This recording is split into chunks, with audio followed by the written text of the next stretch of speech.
You ask Tiger to calculate. This deals with finding the midpoint between 2 points. The midpoint between the 2 points is -4.5, -38. Let's solve it step by step. Plot the 2 points and calculate the midpoint using the formula.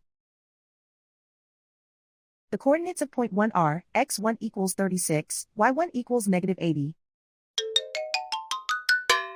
The coordinates of point 2 are, x2 equals -45, y2 equals 4. PM represents the midpoint of the 2 points.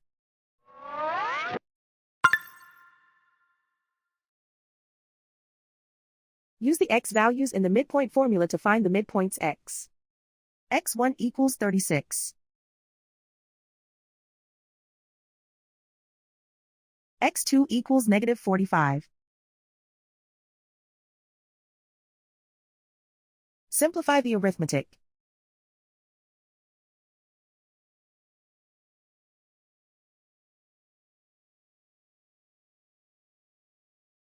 Use the y values in the midpoint formula to find the midpoints y.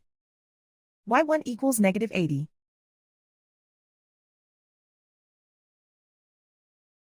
y2 equals 4.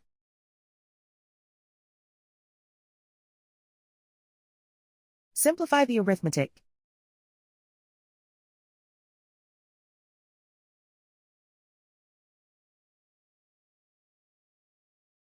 And so, the midpoint is -4.5, -38.